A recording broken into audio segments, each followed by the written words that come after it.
Bienvenidos sean a Culinaris, un episodio más aquí con mi amigo Alfredo. ¿Cómo te va, Alfredo? Muy bien, Raúl, ¿cómo estás? Pues aquí, Bienvenidos a Culinaris. muy bien, emocionado por la gran invitada que tenemos el día de hoy. Nada más para como dato cultural, va a platicarnos de su estado natal en donde pues, trabaja, vive y lo ha llevado a un lugar muy alto el nombre de ese estado. Es un estado que lamentablemente, bueno, ahorita ya tiene mucha exposición, pero en las épocas en las que un servidor iba a la escuela, muchos años, lo único que te enseñaban del estado de Nayarit es que su capital es Tepic. Y eso es lo único que sabía.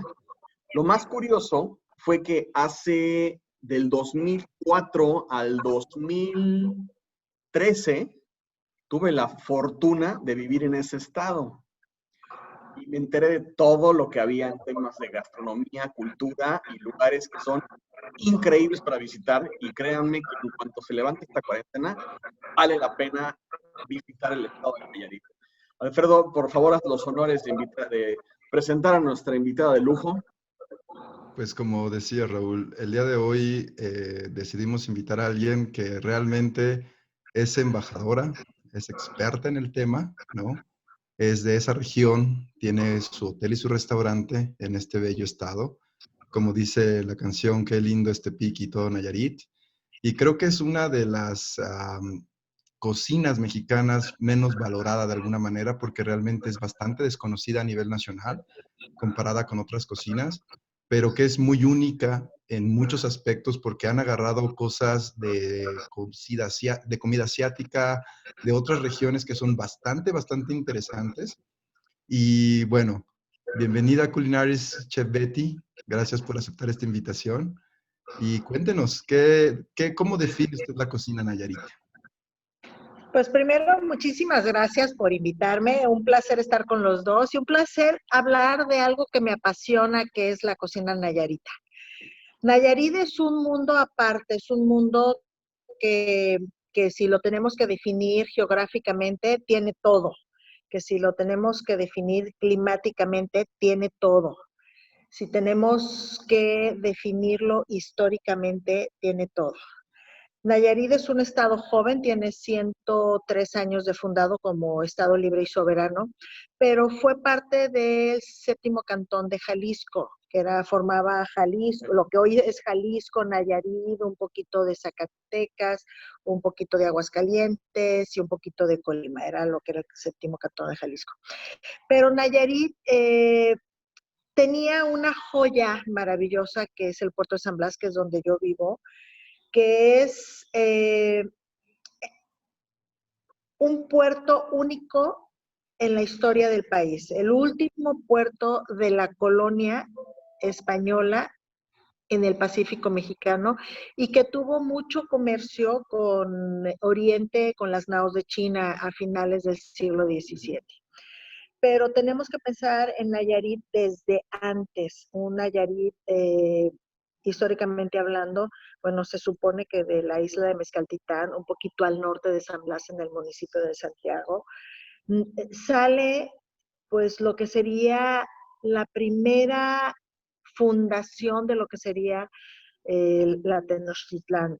Simplemente que en la isla de Mezcaltitán no habían encontrado las señales completas. Encontraron el águila posado en un nopal, pero no encontraron la última señal que era devorando una serpiente. Entonces continuaron su viaje. Nayarit tiene dos ruinas arqueológicas descubiertas, que son la de Toriles y la del puerto de San Blas, una prehispánica y una colonial, pero tiene 800 sitios marcados no descubiertos. Y en esos 800 sitios marcados no descubiertos, pues seguro habitantes, seguro encontraremos mucha información de gastronomía, que la tenemos hoy bastante clara porque, por ejemplo, en el municipio de San Blas habla de un cimiento de población de 1000 años antes de Cristo. Wow. Ahora, si vemos el Museo de Antropología e Historia de la ciudad de Tepic, es el segundo más importante después del de Antropología de la Ciudad de México, por las piezas encontradas y por el valor de las piezas encontradas. Muchas de ellas vasijas de comida, vasijas en donde se cocinaba.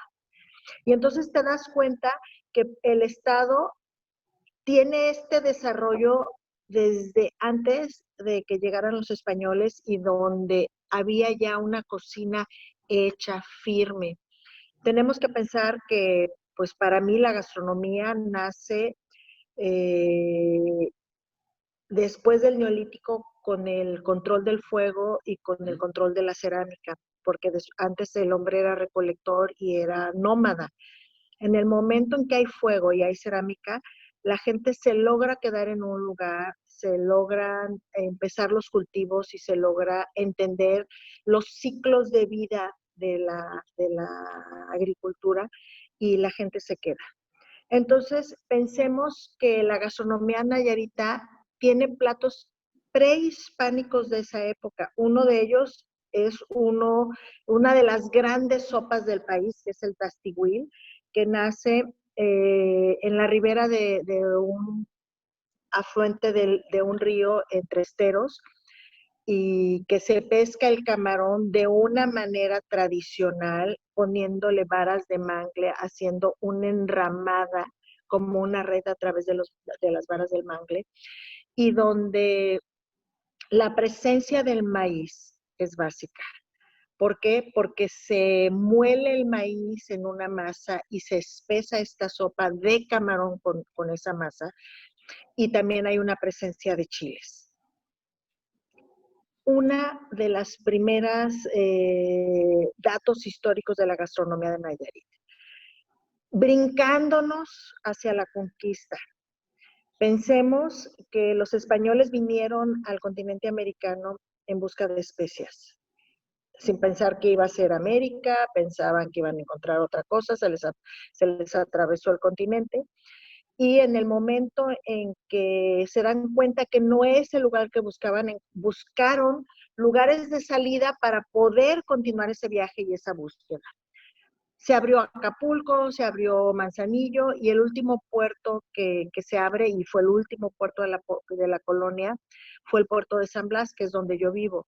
Y a través de ese espacio se hizo el comercio con Oriente en las naos de China. Por eso hablabas tú ahorita, Alfredo, de esa profunda presencia de la cocina oriental. Piensa que aquellos viajeros, que para mí valientes, hoy nos subimos a un avión y sabemos que vamos a llegar a un destino, pero yo me quiero imaginar hace 300 años cuando una persona se subió a un barco que no sabía dónde iba a llegar, cargaba con ingredientes que lo podían hacer sentir menos nostálgico. Yo creo que los primeros viajes que se hicieron, tendríamos que decir que los elementos de gastronomía fueron los primeros turistas, porque viajaban para que el viajante no tuviera nostalgias y ausencias de casa.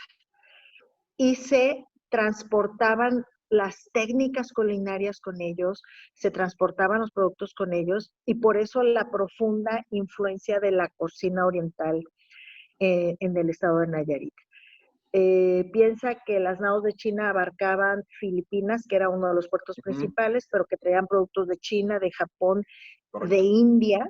Si uno ve muchos de los productos que existen hoy en día en el continente americano, pues no son productos.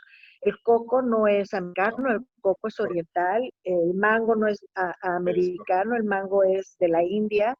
Muchas de las especias pues vinieron de Oriente, y bueno, tendremos que decir que sí, muchas de las productos que se cultivaban en México endémicamente, pues fueron a abordar las cocinas de otros continentes, ¿no? Si nos vamos un poquito más para adelante en la historia, el puerto de San Blas, al tener tal comercio de tal magnitud que llegó a ser una ciudad de 150,000 habitantes. Tenían embajadas de Inglaterra, de Francia, de España, de Italia, y pasa lo mismo, esas familias que viajaban de otros países, no viajas sin tus costumbres, no dejas atrás tu forma de comer y tu forma de cocinar. Y fueron marcando la cocina del Estado completo. Finales del siglo XVIII, principios del XIX y todo el XIX, muchas familias del norte de España vienen a Nayarit en plan de industria. La industria algodonera en el estado de Nayarit fue muy, muy fuerte y había muchas haciendas de españoles que se cultivaba el algodón. Y lo mismo, yo te lo digo porque tengo anotaciones de mi bisabuelo que fue contador de una de estas haciendas y donde pues se cocinaba comida gallega, se cocinaba comida del norte de España, y donde mi abuela nace en una de esas haciendas, mi abuela paterna, y se cría con las hijas de los españoles dueños de la hacienda y se enseña a cocinar embutidos, se enseña a cocina a la usanza española.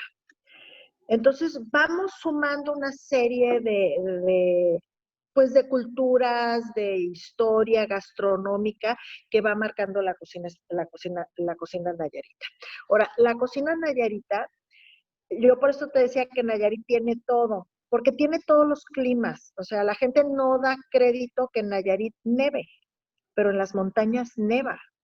No da crédito que seamos selva tropical, y ustedes que conocen mi estado, pues sí, saben que toda la zona costera es una selva tropical tupida, clima cálido, unas plantaciones muy marcadas y que va cambiando conforme va creciendo la altura sobre el nivel del mar. Entonces, tenemos ríos, lagunas, tenemos mar, tenemos montaña, altiplanicie, y eso ayuda a que los cultivos sean diferentes dependiendo de la altura. Correcto. Ayuda a que las técnicas de cocinar sean diferentes. No es lo mismo vivir en la costa que vivir en la montaña. No es lo mismo tener la abundancia que tiene la costa a lo árido que tiene la montaña. Entonces, se va uno adaptando al medio y vas cocinando dependiendo de dónde estés. Lo más conocido de la cocina nayarita, sí, definitivamente es la costa, ¿no? Pero creo que lo más conocido porque los medios de comunicación han sido los más cercanos, ¿no? O sea, la costa, lo que era la carretera panamericana, la 15, que atraviesa todo el continente, va muy pegada a la costa en el estado de Nayarit. Entonces, bajarse hacia la costa era muy fácil. Tiene muy poco tiempo, tiene aproximadamente unos 10 años que puede subir a la sierra por carretera, que todas las comunidades que viven que están en la sierra están comunicadas por vías terrestres. Antes la única forma de subir a estas comunidades era vía avioneta, que a mí también me tocó. O sea, cuando se hacía investigación, cuando buscábamos qué comían los coras, los huicholes, pues teníamos que subir a estas comunidades, wow, ser aceptados por ellos primero, estar protegidos. O sea, las veces que a mí me tocó subir, en una de ellas me tocó subir con la chef Patricia Quintana, que Alfredo tú la conociste, y creo que Raúl también. Sí, también. Ser aceptadas por una comunidad muy cerrada. O sea, las etnias de Nayarit no son fáciles, son etnias muy puras que cuando va uno como mestizo no nos aceptan muy bien. Sin embargo, pues como mujeres que íbamos solas, era más fácil ser aceptadas que si vas con más gente y que no saben a qué vas, ¿no? Y entender los rituales, entender la forma de comer y entender lo duro que es vivir en la sierra. Claro. Por eso decía yo que depende de dónde estés, pues son las bendiciones. Y en este caso, pues a mí me toca vivir en la costa. Y ustedes que han estado por acá, bueno, sabrán que no es solamente las bondades que nos regala el mar, sino también las bondades que nos regalan los ríos y las lagunas que tenemos muy cerca de nosotros. La cocina nayarita de la costa, ceviches, aguachiles, el tastihuil, empanadas, pescado zarandeado, lisa tatemada. El otro día buscando información más profunda, encontramos más de 100 tipos de pescado entre pesca ribereña y pesca profunda. Wow. Que se genera en el estado de Nayarit. Imagínate la riqueza que tenemos. Tenemos no solamente pescado natural de mar y de laguna, pero también empezamos a tener granjas acuícolas. Entonces Sí. también tenemos que la piscicultura se está desarrollando. Lo mismo está pasando con la parte de camarón. Hay mucha gente que dice que el camarón de mar es único y especial, y yo digo que estoy totalmente de acuerdo, pero que si no lo cuidamos no lo vamos a acabar. Entonces, otro de los retos que tenemos es sí ver que una pareja de reproductores te pueden dar toneladas y toneladas y toneladas de camarón si lo haces en granja.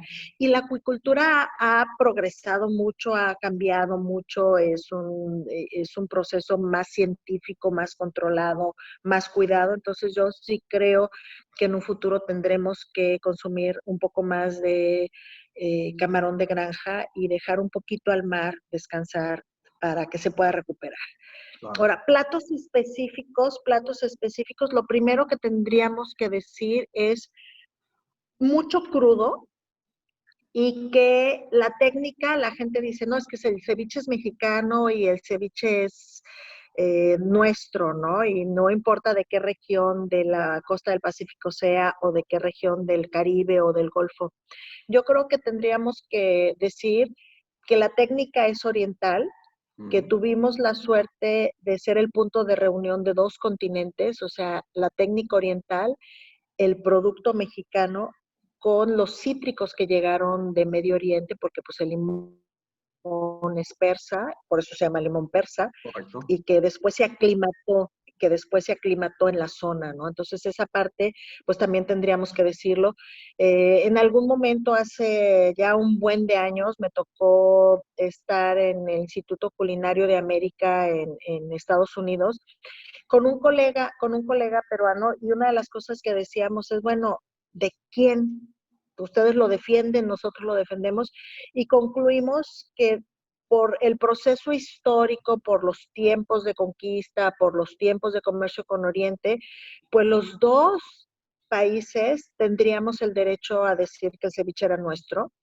Tengo que decir que Perú ha hecho una gran labor de hablar de su gastronomía desde hace muchísimos años, y que en eso sí se nos adelantaron. Entonces, pero que toda la costa del Pacífico en el continente, desde México hacia abajo, en el clima cálido, pues el ceviche es parte de nuestra cultura, y que cada quien le agrega los ingredientes que en su cultura se consumen normalmente. Sí, lo que hay en la mano, claro. Y también lo que hay en la mano, ¿no? O sea, Sí, sí. nosotros, por ejemplo, ahorita hablaba de los 100 y pico de productos de pescado que tenemos en nuestra zona, pues cocinas con lo que hay. Y mucha gente me dice, chef, ¿cuál es el mejor pescado para hacer esto? Le hago el que encuentres fresco en el mercado, no Correcto. importa creo que importaría conocer un poquito más el producto, conocer qué cantidad de grasa tiene, que si es un pescado de escama, que si no es un pescado de escama, porque eso genera una textura a la hora de cocinar, ya sea en caliente o ya sea en crudo. Entonces, que pues conocer un poquito el producto, pues sí ayuda, pero que al final lo que haya fresco siempre te va a dar mejor resultado que algo que está congelado, ¿no? Correcto. A ver, Chef, y Y la voy a volviendo, interrumpir tantito para hacerle una pregunta porque ya tuvimos hace unos episodios a nuestra buena amiga Claudia Fosa platicando del ceviche peruano, claro, ¿correcto? la amo a ella. Y Clau decía que, bueno, el ceviche peruano en su opinión, digamos, de alguna manera respetan más el producto con respecto a lo que le agregan. Y para ella decía que, ¿cómo lo definía Raúl? Decía que era como una... Se enfocaba más como que en 3 o 4 ingredientes muy puros, digamos, sin ningún tratamiento muy extremo, y que el ceviche mexicano, pues lo conocemos, ¿no? A veces es demasiado picante o demasiado condimento, demasiado limón, y que realmente no se percibía el sabor real del pescado. Ahora, ella hablaba específicamente de este ceviche tipo Colima o Vallarta, que es molido con muchísima zanahoria, ¿no? Pero obviamente hay otros ceviches que son en corte en cubo, o laminados, o qué sé yo, que no llevan Y tanta mencionaba el aguachile, ¿no? Mencionaba el aguachile como aguachile, lo que exactamente, también. para ella como chef, cuando los probó los ceviches mexicanos por primera vez, que decía, bueno, para mí si tuviera que comparar, que obviamente son platillos diferentes, ella decía, lo que más podría comparar con un ceviche peruano, con mexicano, sería un Un aguachile, ¿no? aguachile. Definitivo, yo creo que ahí está la mano del cocinero, ¿no? O sea, cuando hablamos de ese ceviche raspado que es muy tradicional en la costa sur de Sinaloa, todo Nayarit y Jalisco, mucha zanahoria, Ujú. muy marinado a grado de estar cocido, para mí perdió su esencia, el producto que Sí, en este caso fue el pescado. Yo trabajo el pescado, te puedo decir que tenemos la mise en place lista, pero entra una comanda a la cocina y el pescado se trabaja al momento. sí, Y claro. yo puedo mezclar todo, pero lo último que mezclo es el limón, porque me interesa verdaderamente que el pescado esté marinado, no cocido. Claro, Y eso creo que es básico. Ahora, los que me conocen saben que yo me gusta el chile, pero con moderación, porque sí creo que hay que respetar la calidad, el sabor de cada cosa, ¿no? O sea, yo entiendo que hay mucha gente que sí come mucho chile, pero que el chile pues va a matar tu sensibilidad en las papilas gustativas y que tienes que tener la libertad de tú ponerle el chile en su momento, dependiendo de lo que a ti te guste, ¿no? Entonces, sí, claro. yo los ceviches que preparo en casa son bastante ligeritos en picor y trato de respetar al máximo el producto, porque creo que ahí está el secreto.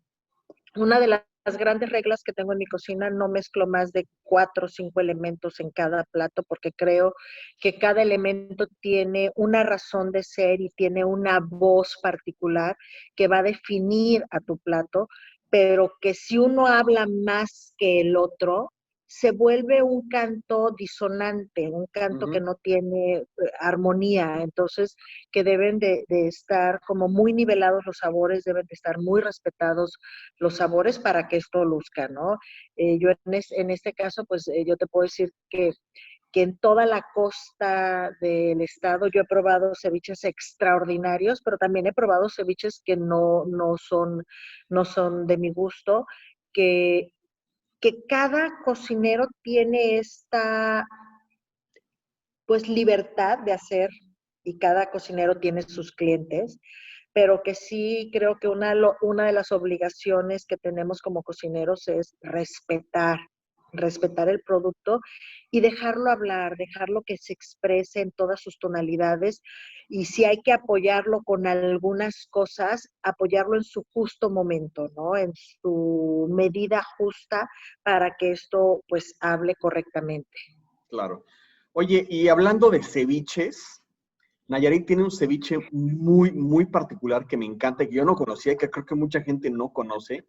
Y que el día que me lo platicaron, yo dije, bueno, estos cuates están como medio locos, no me lo imagino en mi boca eso, se me hace muy raro. Y el día que lo probé, wow, era una fiesta en mi boca, hice el ceviche de camarón seco. Platícame, Sí, eso es, ¿cómo es eso? esta es una tradición, ahí te va la historia del camarón seco.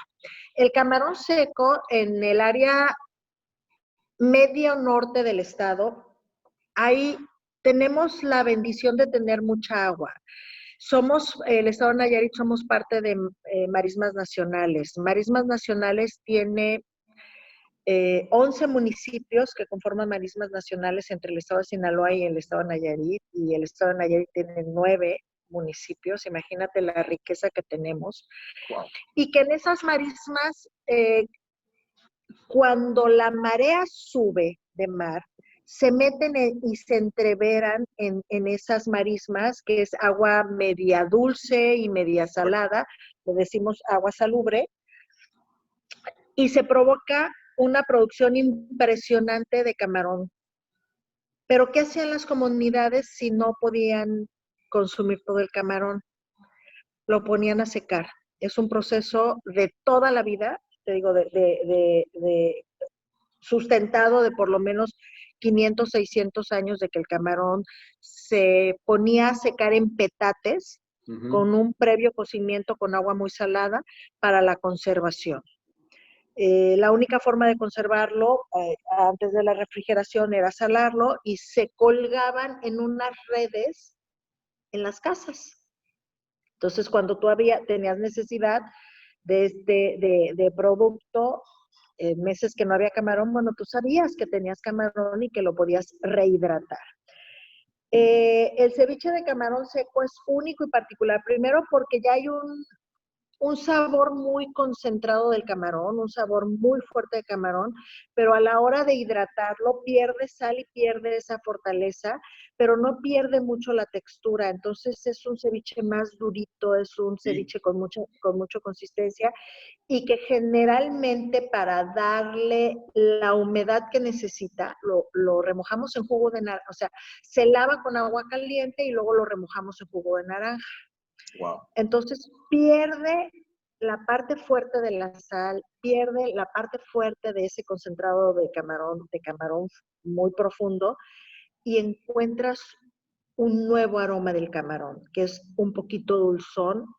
Y tú le agregas lo que tú crees que es conveniente, ¿no? O sea, yo lo dejo remojando en agua caliente, le pongo jugo de naranja, jugo de limón, muy poquito chile, cebolla, cilantro y también muy poquita zanahoria, porque al final lo que queremos que luzca es el sabor del camarón.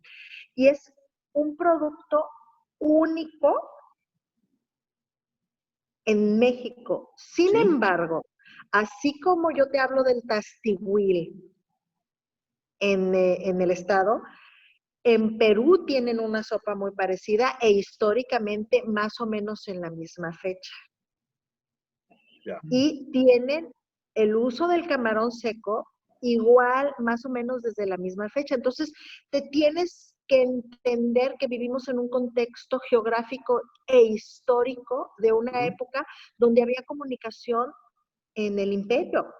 Claro. Y que decir quién lo hizo primero, bueno, pues los dos estuvimos conquistados en el mismo momento por los españoles y casi recuperamos nuestra independencia en el mismo momento. Entonces, yo creo que hay que entender a la cocina en una forma regional más grande, aunque sí cada uno tiene su forma de hacer las cosas, pero que sí entendamos que hay platos que marcaron la historia de los países en una forma tal que parecen similares. Y chef, porque bueno, como dice Raúl, ¿no? Cuando eres de la Ciudad de México, creo que el camarón seco es caro. Y creo que en el único momento en el que escuchas del camarón seco es en Navidad, cuando lo van a poner en los romeritos. Hay dos platos que son así, son los romeritos y el caldo de camarón de cantina. Esos son los únicos dos platos donde usas el camarón seco y como que no te da para más. Después ya que estudias gastronomía, dices, creo que lo puedo usar aquí o allá o allá. No, hay mil recetas. Y una súper económica, hay una súper económica que se usa en muchas familias cuando es época de vacas flacas, como le decimos en la costa. Para nosotros comer marisco es como lo del diario, porque es lo más fácil, es lo más cercano, es lo que tenemos todos los días. El día que queremos carnes, ya hay que invertirle, porque la carne hay que traerla y es más cara, ¿no? Pero cuando tenemos vacas flacas, ese camarón seco que tenemos guardado, con muy poquitos camarones, oye lo que te voy a decir, tú puedes hacer una comida para 8 personas con 20 camarones. ¿Y qué vas a hacer? Ese camarón seco, le quitas los ojos porque el ojo amarga, lo mueles en la licuadora, se hace un polvito, le agregas a la licuadora 8 huevos y te haces unas maravillosas tortitas de Tortitas de camarón camarón. frito, llenos de nopales, que también te cuesta bien poco, Correcto. y puedes tener un banquete que está considerado un banquete en el cordón. O sea, a mí me tocó hacerlo cuando yo estuve de estudiante, me tocó hacerlo, y me decían, pero es que esto nadie lo ha hecho. La bueno, para que vean, y es algo muy tradicional de gente pobre. O sea, las tortitas de camarón para la gente de la costa es cuando no tienes dinero, pero tienes un poco de camarón guardado en esas redes y te da para el huevo y te da para el nopal. Entonces, imagínate el banquete que podemos hacer con 8 o 10 huevos y con 20 camarones, ¿no? Porque al final, cuando tú lo mueles, queda una masita espesa, lo pones en la fritura del aceite caliente, se infla y parece mucho, pero en realidad es poco. Pero llenas la barriga, que al final cuando te digo, cuando hay hambre, pues te sabe a gloria. 3 chiles guajillos, un poquito de comino, un poco de orégano y tienes el banquete hecho para el día de la fiesta, ¿no? Y hablando de día de fiestas, pues hay platillos muy tradicionales en el estado, como por ejemplo en Acaponeta, el puerquito echado, es un puerco completo adobado en una salsa de mostaza simple, ajito, cebolla, y lo meten al horno y eso después de 4 horas, 5 horas, te puedo decir que te sabe a gloria. Y es un plato muy típico de la calle de Acaponeta, como puede ser el tastihuil en Santiago y en la isla de Mezcaltitán, como puede ser el pollo a la plaza cuando pasas por Ixtlán y pasas por el centro de Ixtlán. Hay un lugar que tiene más de 80 años haciendo el mismo platillo, que es pollo cocido frito y servido en una salsa donde dejan hervir después de haber frito el pollo. Ese pollo a que termine de soltar la grasa en la salsa, la ponen curtido y es el pollo a la plaza tradicional, las nieves de Ixtlán. Jala, no podíamos dejar de hablar de Jala. Jala. Tienen el récord mundial Guinness del elote más grande del mundo, ¿no? Así es, pero tiene una característica muy especial. La gente preguntará, primero es un maíz endémico que solamente se da en Jala y que se lo han tratado de llevar como maíz mestizo a otros lugares y no logran que tengan el tamaño.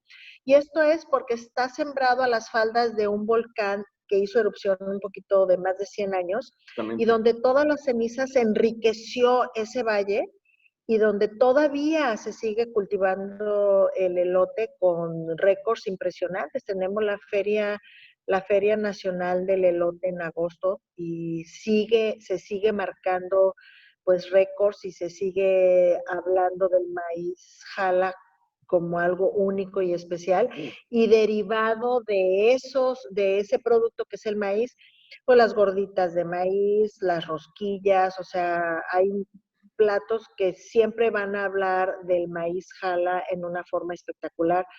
El frijol azufrado, que también está sembrado en las faldas de los volcanes que tenemos en el estado, y que precisamente por las erupciones que tuvieron y por toda esa cantidad de minerales que tienen esos valles, pues tienen un sabor muy particular. En Nayarit se cultivan dos muy fuertes, el frijol negro, que no se consume mucho en Nayarit, se vende más hacia el centro de la República, pero el ganón de consumo local es el frijol azufrado, que tiene un sabor muy dulce, un sabor muy particular, y que se logran hacer salsas, se logran hacer guisos con ese frijol, ¿no?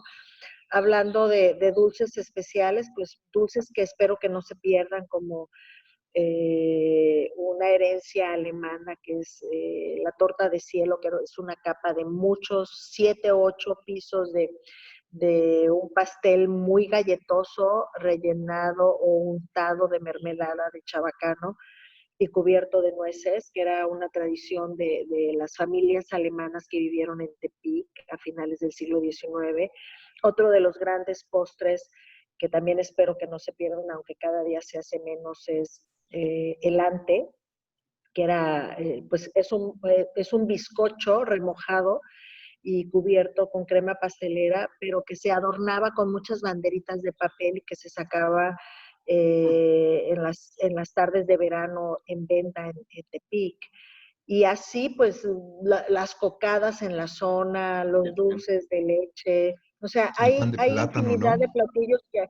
El pan de plátano, aunque el pan de plátano es bien chistoso, el pan de plátano es una tradición relativamente nueva.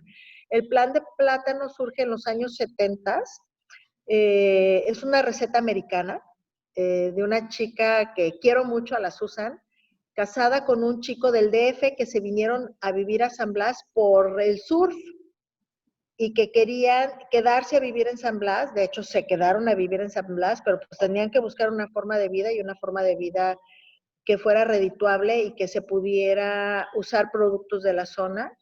Y Susan empezó a hacer pan de plátano y de ahí surge la idea. Te estoy hablando el año 70, 71, pero es una receta americana traída por Susan, es de San Diego y se casó, te digo, con este chico.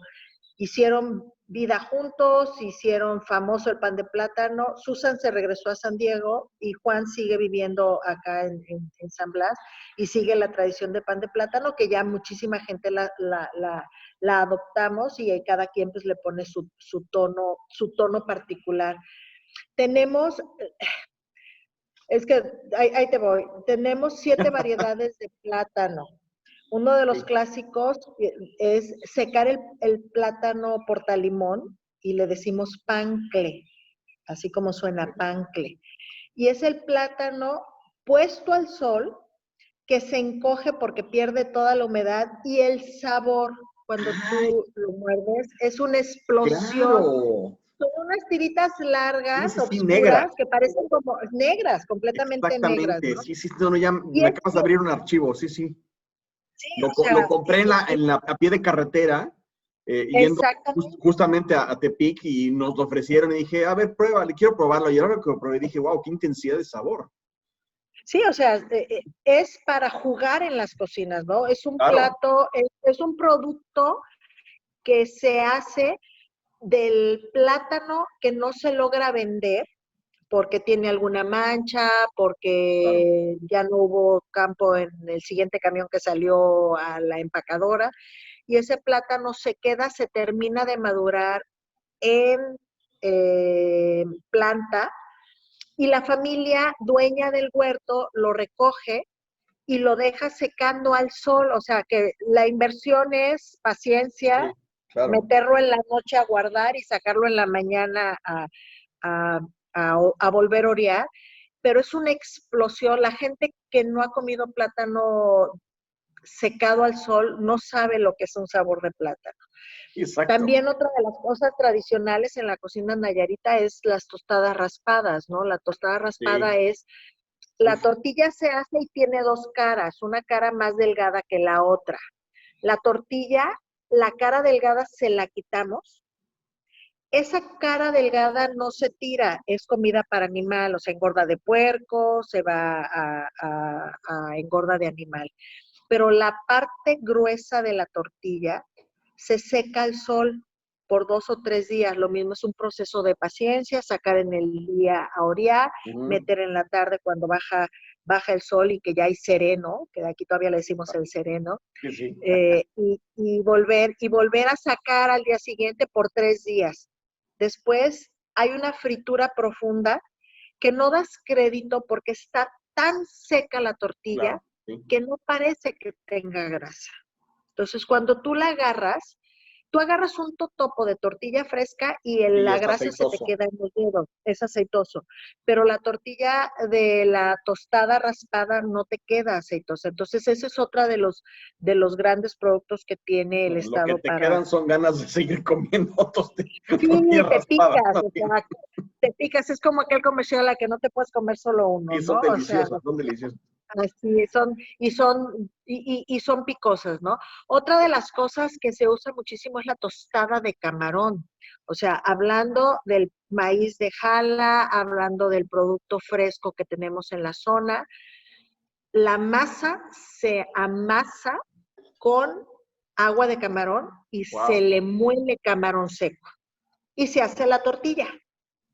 Imagínate el aroma, imagínate el sabor y también el color, porque el camarón lo cocen con un poco de chile guajillo para que tenga ese tono coloradito, Más ¿no? poquito, Y claro. entonces tenemos una tortilla roja, pero llena de sabor, llena de color, llena de olor, que también se sirven en ciertos lugares del estado. Por Chef, otro lado, y rápido que la interrumpa, porque quiero que nos platique un poquito, porque seguramente nos escucha mucha gente que no ha estado en el estado de Nayarit o que no conoce esa región en particular, pero hay, y ya tocó usted el tema de Mezcaltitán, ¿no? Cuna de la cultura mexica, y por ahí le llaman la Venecia mexicana, ¿no? Guardando sus proporciones y con su belleza con respecto a una cosa es Venecia y una cosa es Mezcaltitán, ¿no? Pero explíquenos por qué llaman eso y para la gente que le gusta la comida de mar, para la gente que va y visita cualquiera de estos, desde San Blas hasta Mezcaltitán, ¿qué van a encontrar ahí? ¿No? ¿Qué es lo que se sirve? Porque ahorita usted nos platica con mucha naturalidad del tema del camarón, ¿no? Pero para la gente que no es de costa, pensar en camarones y pensar en toda esa comida es como de, pues no es algo muy que tengamos exótico. a mano, ¿no? Tenemos otro tipo de cosas. Entonces, platíquenos qué vamos a encontrar en Mezcaltitán cuando nos vayamos a los manglares y vayamos a descubrir un poquito más San Blas. La ¿Qué es Tobara, lo que que es preciosa. pasa ahí?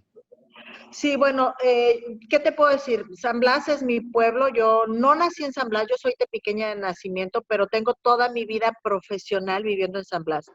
San Blas es, eh, es el inicio de las marismas nacionales, entonces tenemos un parque nacional que es la Tobara, que es el nacimiento de agua dulce a través de manglares y donde te llevan esos manglares a ese nacimiento de agua dulce. En ese nacimiento es el que abastece a todo el pueblo de agua dulce, pero el camino hacia ese nacimiento está lleno de aves, de tortugas, de cocodrilos. San Blas está reconocido, y ahí va un dato que a mí siempre me emociona decirlo y me emociona en mucho. Está reconocido a nivel mundial como el lugar más importante de observación de aves en el país. Wow. Y el segundo más importante del continente americano. Entonces, imagínate para nosotros la responsabilidad que tenemos como hoteleros, que se conserve eh, pues la mentalidad de que simplemente el hecho de tener la Tobara ya es un destino turístico y que ya tenemos una ruta de observación de aves marcada en todos los libros a nivel mundial que están dedicados a la observación de aves.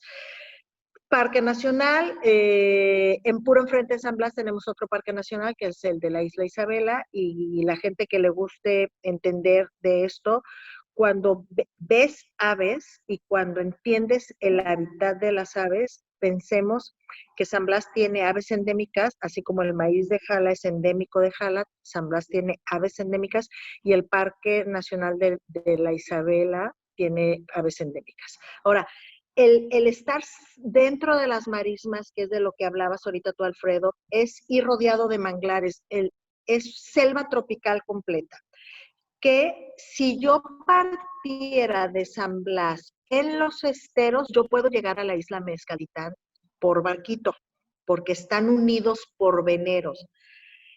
Aquí lo más importante es el respeto que debemos de tener ante esto, porque genera vida, es el ciclo de vida de un entorno natural ya hecho y que genera la forma de vida para comunidades. La isla de Mezcaltitán vive del turismo, vive del hecho de que la gente va y visita pues lo que se supone que fue el inicio de la fundación de Tenochtitlán, y cómo vive la gente, y hablabas de la Venecia mexicana. Ahí lo importante es que la isla está en medio de un afluente de río. Si el mar sube, la marea del río sube, entonces la isla se llena de agua.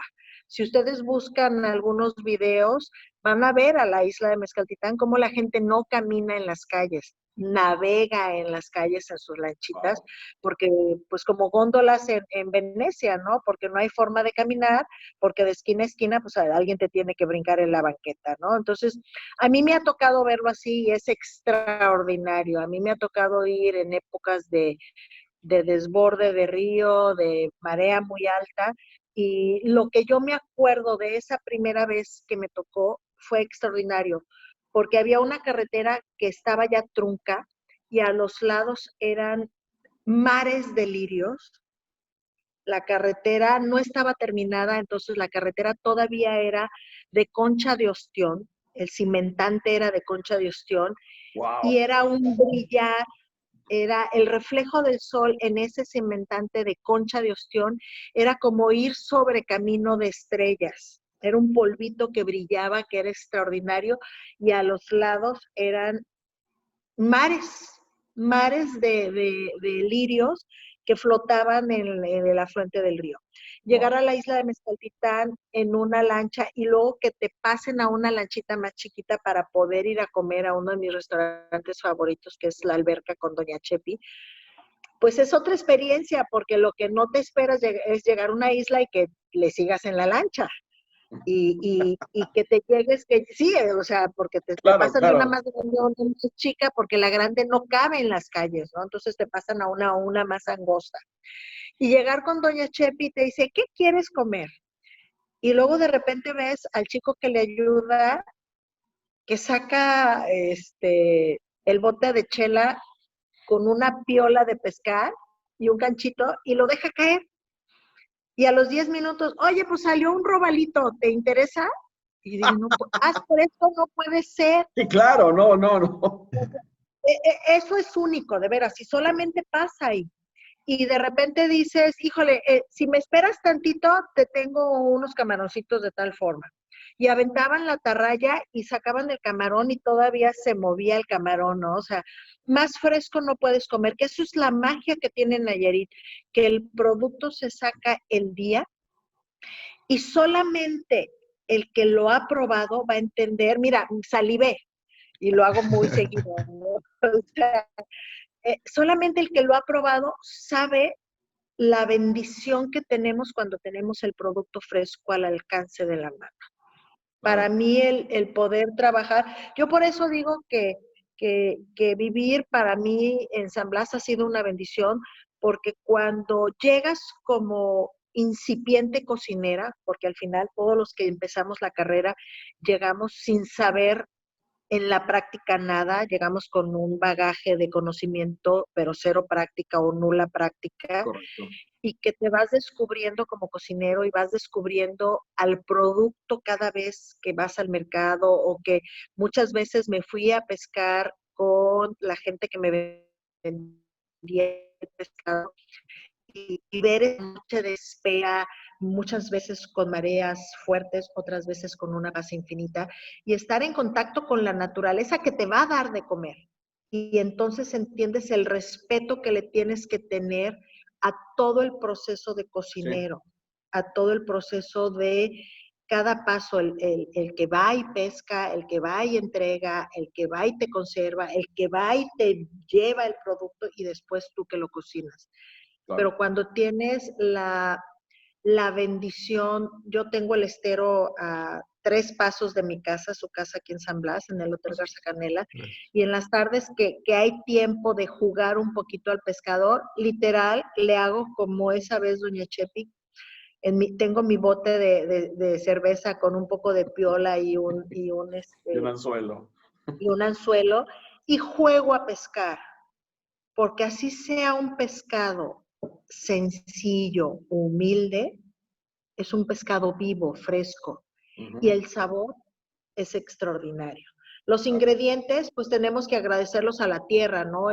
Nayarit tiene una tierra colorada que nos da una variedad de chiles extraordinarios, tiene una tierra blanca que nos da unas legumbres y una hortaliza de verdad de ensueño, y tenemos una montaña con una altura que ha permitido hoy por hoy el queso que se hace en el valle, con vaca que se alimenta en el valle, en época de lluvia, que es cuando la hierba es más buena y donde hay bastante que comer, lo suben 6, 8 meses a la sierra y lo conservan, lo añejan en cuevas a más de 1500 metros de altura. No saben qué quesos se están haciendo también en Nayarit. Entonces, tenemos mucho que enseñar, no solamente en gastronomía, tenemos historia, tenemos parques nacionales, tenemos cascadas, ríos, o sea, tenemos, por eso decía yo que qué bendito es Nayarit, que tiene un poquito de todo,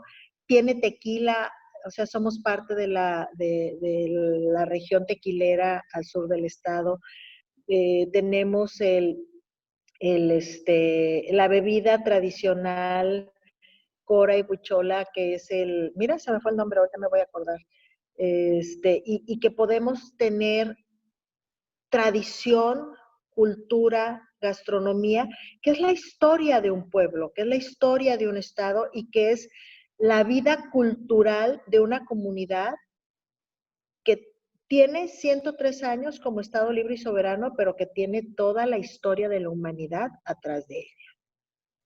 Wow. No, Sí, es un definitivamente. Creo que hay cosas que, por ejemplo, de comida mexicana en general en México están dentro de mi top 5, ¿no? Una es el paté de camarón, que solamente Sí, lo que he es comido en Nayarit, es mezcaltitán. delicioso. Y otra de las cosas que yo aprendí en Nayarit era, en México somos mucho de la salsa Valentina, ¿no? La salsa Valentina es como la del DF, pero, La pero, salsa huichol. exactamente, en Nayarit no hay un lugar en el que no puedas, en el que puedas comer sin salsa huichol, ¿no? Mariscos es un tema ahí de salsa huichol, ¿no? ¿Qué Fíjate, opinas, Raúl? No, es un orgullo el producto, o sea, la claro, salsa claro. huichol son 3 generaciones ya que hacen la salsa desde, pues serían 4 generaciones, porque todo empezó cuando un matrimonio se la regalaba a sus amigos.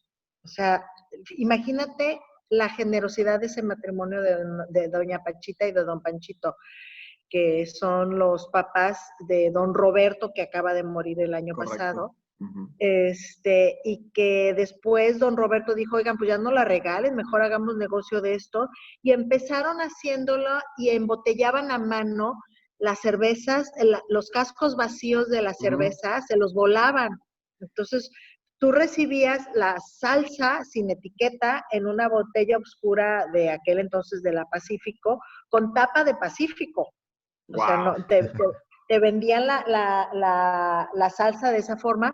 Fue creciendo la empresa, fue modernizándose. Don Roberto tiene un hijo que se llama Roberto, que es una persona de una emprenduría increíble, que fue el que empezó a modernizar la fábrica.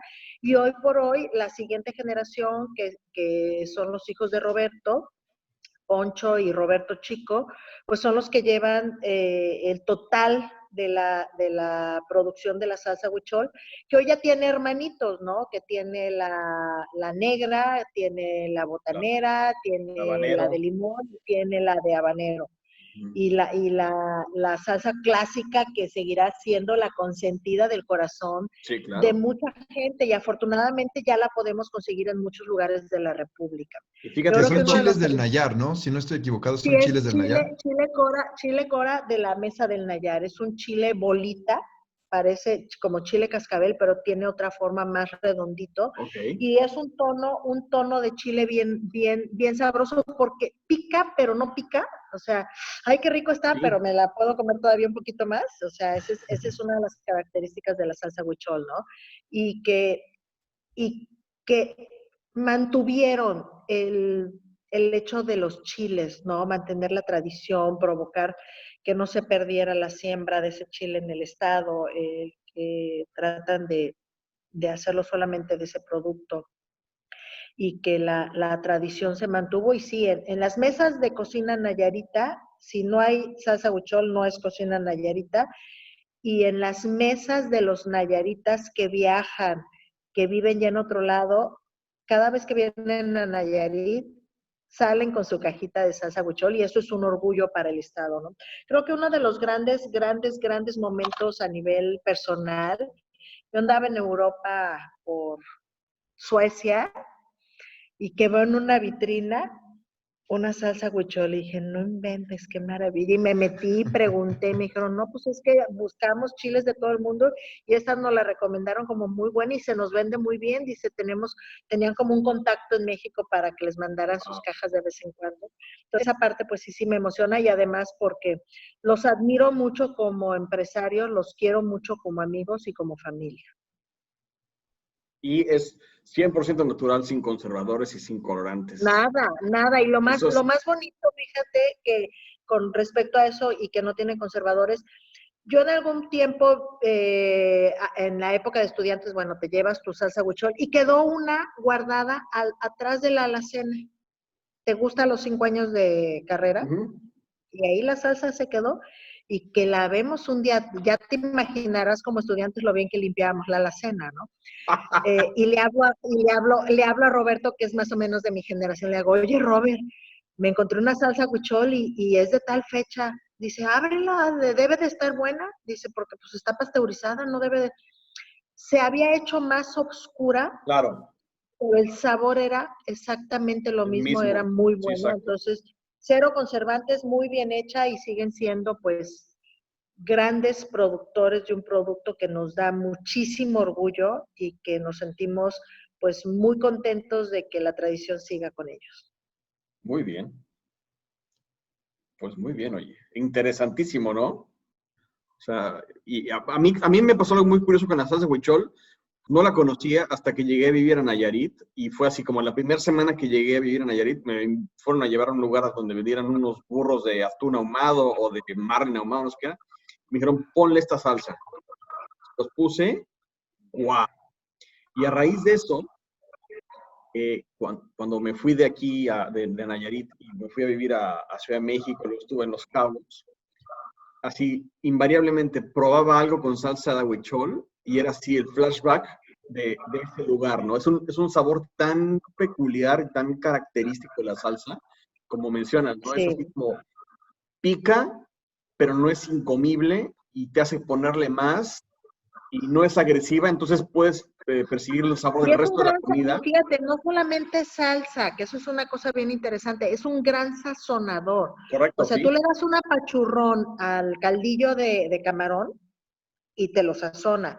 Tú le das un apachurrón a un caldo de carne que esté en proceso de hacerse y te lo sazona.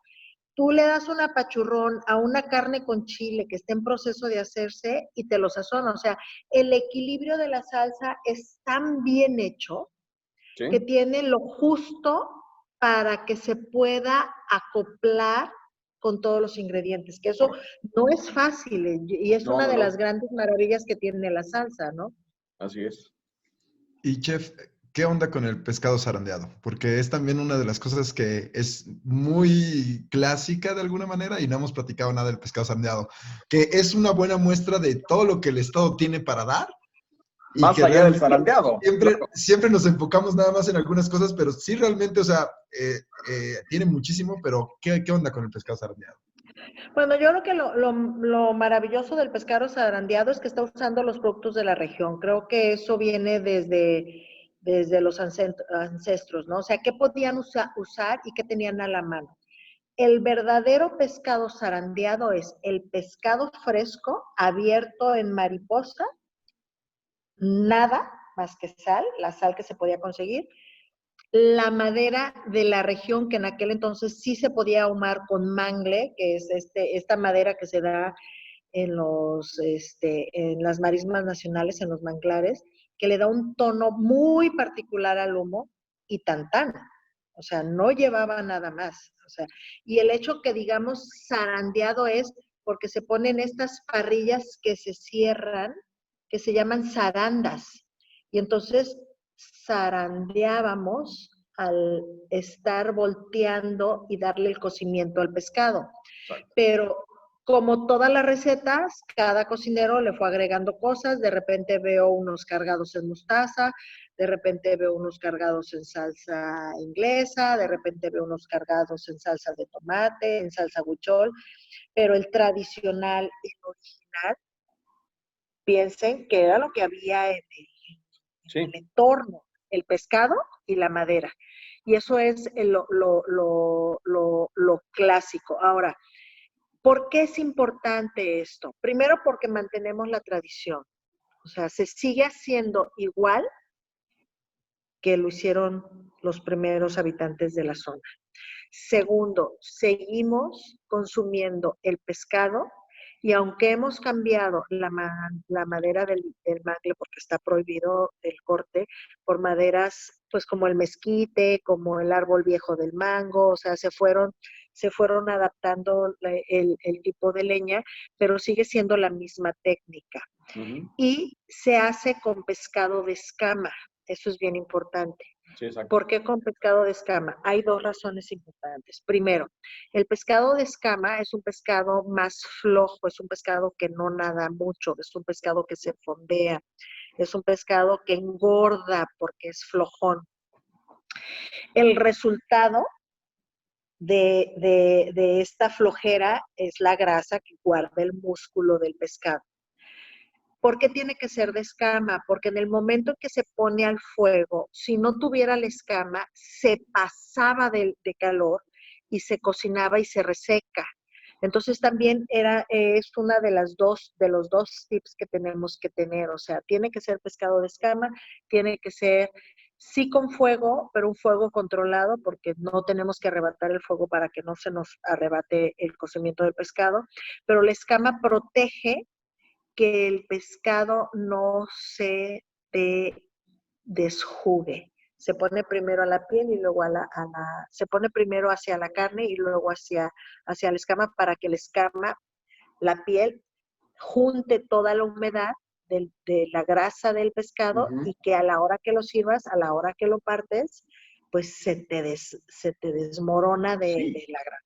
¿no? O sea, es maravilloso el zarandeado. Eso es uno de los grandes regalos que tiene de la gastronomía nayarita, ¿no? O sea, el zarandeado es ese aroma, como dices, ahumado del pescado fresco, súper suave, jugoso, en una tortillita con cebollitas moradas encurtidas con limón y una salsita macha. Tenemos hambre. Sí, tenemos. No, ese es, creo te digo, uno de los clásicos de la cocina nayarita. Pero si nos vamos más hacia arriba, o sea, hacia la sierra, o sea, piensen que tenemos venado, que tenemos armadillo, sí, que tenemos puerco salvaje, o sea, las preparaciones, muchos chiles secos, muchos condimentos, preparaciones lentas y que van dando, o sea, ¿quién no se ha comido un buen puerco con verdolagas?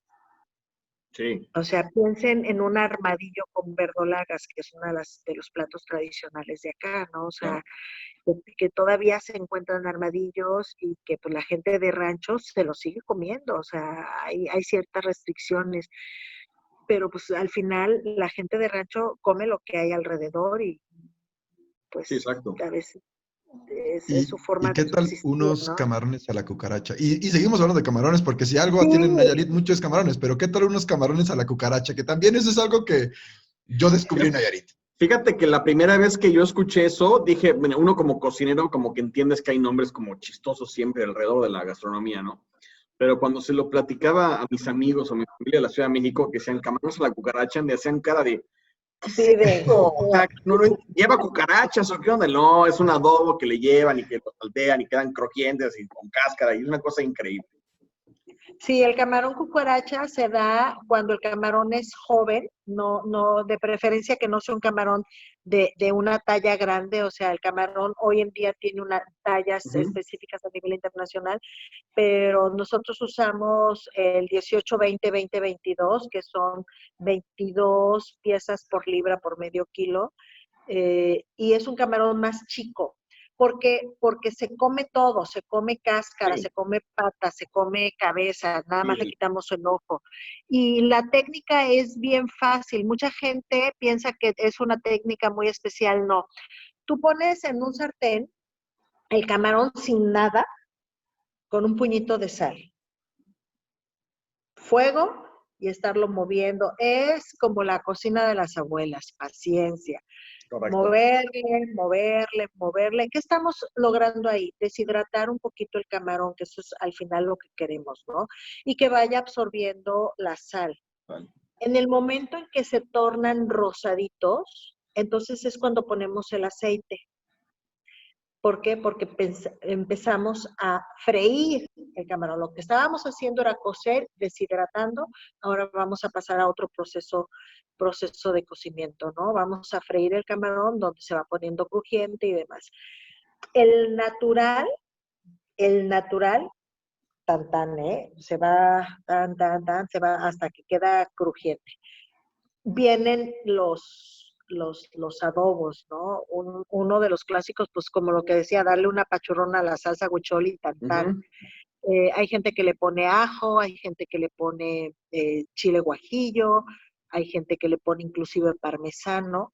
Creo que lo más clásico es comerse el camarón así crujiente en natural, porque volvemos a lo mismo, tiene el sabor completo del camarón fresco, con esa Claro. deshidratación y esa fritura lenta, porque al final es un proceso lento, es de paciencia. Yo no estoy peleada con la salsa huichol, me encanta el camarón cucaracha con la salsa huichol, y lo que sí es que debe de crujir, o sea, debe de quedar crujiente. Es un camarón frito sin ser aquella cantidad de fritura profunda, pero sí lleva grasita.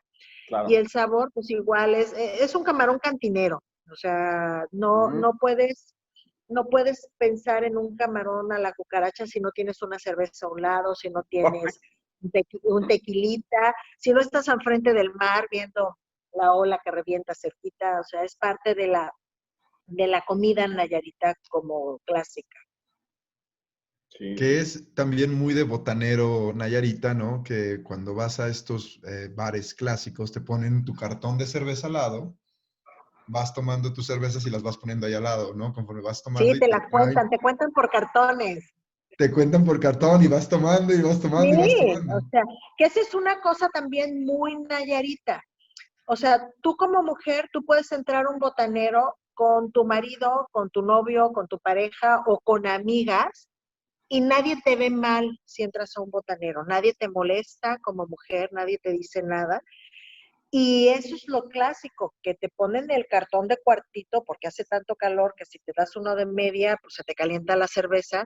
Entonces uno toma cerveza de cuartito, pero ahí te cobran la cerveza y no te cobran la botana. Entonces las botanas en Nayarit, con cuestión de mariscos, son muy variadas, son muy vastas y son muy saladas porque tienen maña. Claro. Tú comes mucha sal y estás llenando tu Tomándole. cartón de cerveza. Entonces, tiene su porqué de por qué la botana es muy rica, muy enchilosa, muy salada, porque pues la venta, el negocio real de un botanero, que te digo, yo he entrado con amigas, he entrado con gente extranjera, nadie te molesta y literal es una cantina, Sí. pero nadie tiene empacho de quién entra, cómo entra. No, somos en ese aspecto, creo que como Nayarita somos súper abiertos, somos súper amables, somos grandes anfitriones, tenemos un carácter súper gentil, nos adaptamos a muchísimas cosas fácilmente. Yo te puedo decir, yo tengo 40 años viviendo en el puerto de San Blas. En el puerto de San Blas, en aquel entonces, ir a la plaza en short y con la parte alta del bikini arriba era normal, ¿no? Que no hubiera sido normal en otros lados. Pero como tuvimos turismo internacional desde siempre, y turismo internacional de muchas maneras, ¿no? O sea, yo te puedo decir que tuvimos grandes cazadores, entre ellos la familia Onassis, que venía a cazar a la zona porque había mucho gato montés.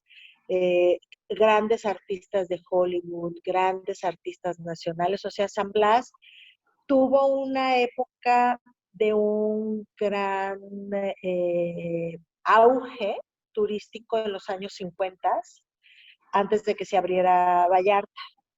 Eh, por ejemplo, San Blas tuvo un hotel con 100 habitaciones que daban al mar, pero aquí lo más interesante, hablando gastronómicamente, es que su cocina estaba manejada por un chef francés, un chef español y un chef italiano al mismo tiempo. Imagínate el nivel de cocina. Y Wow. esa escuela que dejaron estas gentes en los años finales de los 40, todos los 50 y los primeros 5 o 6 años de los 60, yo me acuerdo de niña haber estado en el hotel, eh, es los cocineros viejos de San Blas. Entonces, no importa a dónde vayas, en San Blas o en la región, la historia gastronómica es rica per se, pero también había una escuela europea muy marcada de buena cocina. Entonces, pues esto lo hacía más rico. Y fuimos el primer destino de playa de Jalisco, o sea, Vallarta no existía, Vallarta era un puerto de pescadores, cuando San Blas ya era un lugar turísticamente hablando, ¿no?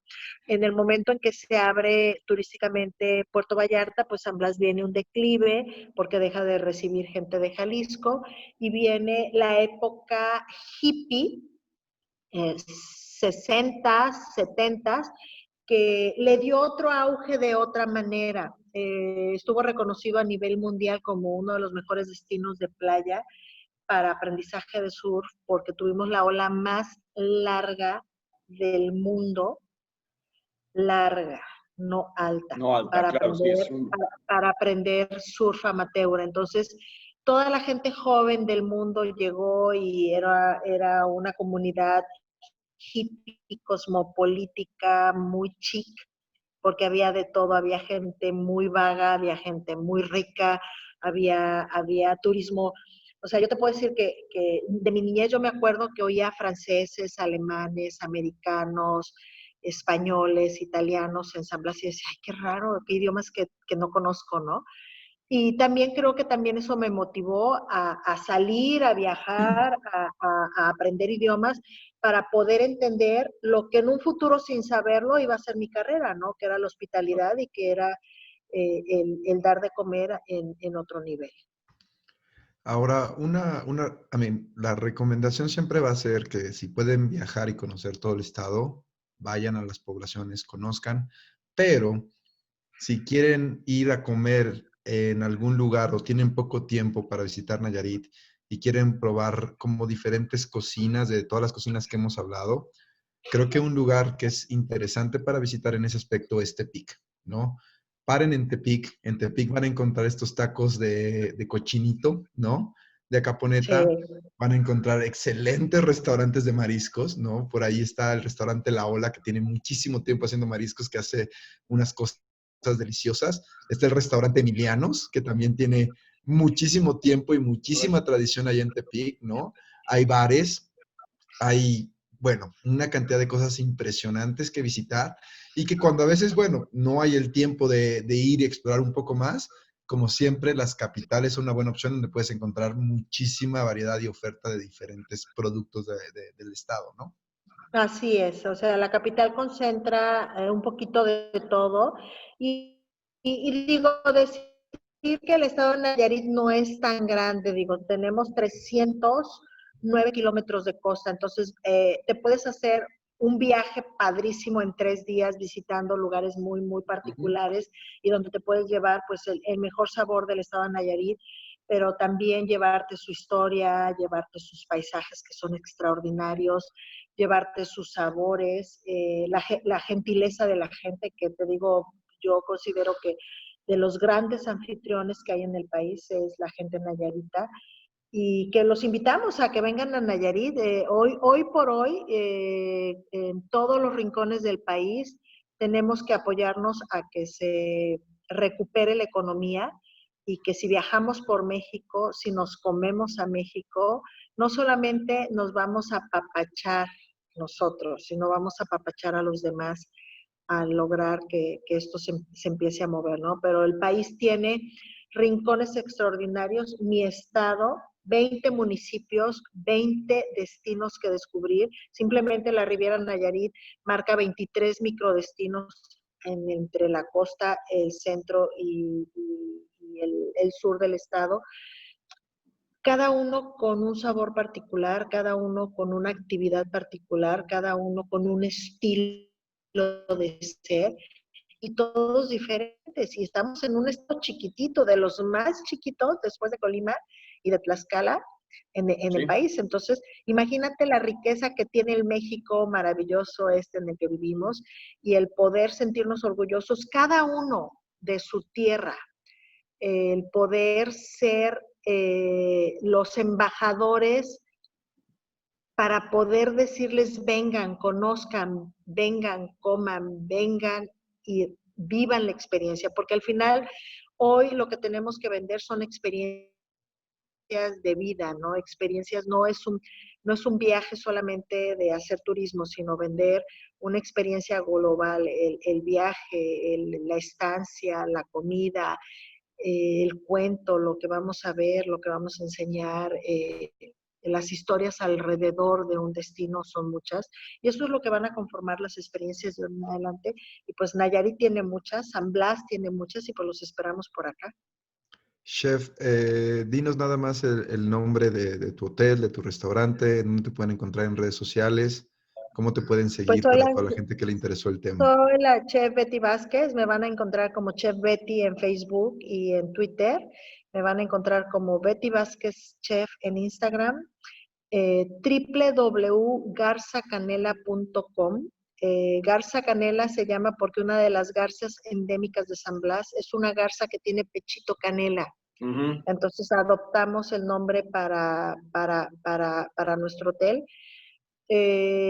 Los esperamos. Busquen también www.rivieranayarit.com, www.sanblas.com, y viene la información histórica, dónde quedarse, dónde comer. Somos un destino organizado, esperando a que nos visiten. Y San Blas, su casa, el Garza Canela, pues estará con los brazos abiertos para verlos de nuevo. Ya tenemos un buen que no nos vemos, Alfredo y Raúl. Bueno, ya sabes que esta es tu casa y que Claro, en su gracias. momento nos lograremos encontrar por acá. Por supuesto. No, pues no me queda más que mandarle un abrazo a la distancia, Chef. Muchas gracias por estar con nosotros en esta emisión de Culinaris. Saludar a todos nuestros amigos de Nayarit. Una vez que esto se abra, vayan, coman en los restaurantes, vayan, visiten los bares, visiten los sitios turísticos cuando se pueda, con las precauciones que nos recomiendan, porque bueno, ya todos estamos deseosos de que esto vuelva de alguna manera a lo que va a ser la normalidad, ¿no? Entonces, manténganse culinarios, Raúl. Exacto, Alfredo. Pues muchas gracias a la chef Betty Vázquez. Y pues sí, voy a ser el No, primero. gracias. Voy a ser el primero en agarrar el coche en cuanto termine la cuarentena e irme a Nayarit de vuelta, ¿no? A comer ese zarandeado que tanto espero, a visitar la Tobara, que me encanta, ese lugar es mágico. Y pues ya saben, visiten Nayarit. No por nada es el estado de la cuna de la mexicanidad, ¿no? Ya vieron, esto fue una pequeñita prueba del por qué se llama así, o le pusieron o lleva ese nombre, ese estado, porque realmente tiene de todo y muy particular, muy bien hecho todo, muy auténtico, único, no son cosas que encuentras en otra parte de la República. Y sí es de ese México desconocido, ¿no? Que poco a poco se ha ido abriendo, y creo que hay que conocerlo. Y más que como mencionábamos ahorita aquí, creo que es muy importante apoyar la industria turística nacional, y pues nos beneficiamos todos, ¿no? Como decía Betty, es así como uno va y disfruta, pero también la gente a los que nos dedicamos a la industria del turismo y de la hotelería, pues obviamente estamos súper contentos de recibirlos, ¿no? Ahorita que dices de este México desconocido, un dato cultural. La primer fascículo de México desconocido hecho por el señor Müller fue San Blas. Wow, Imagínate lo que él ha de haber visto, que claro, decidió que su primer revista sí, editada primer volumen, ¿sí?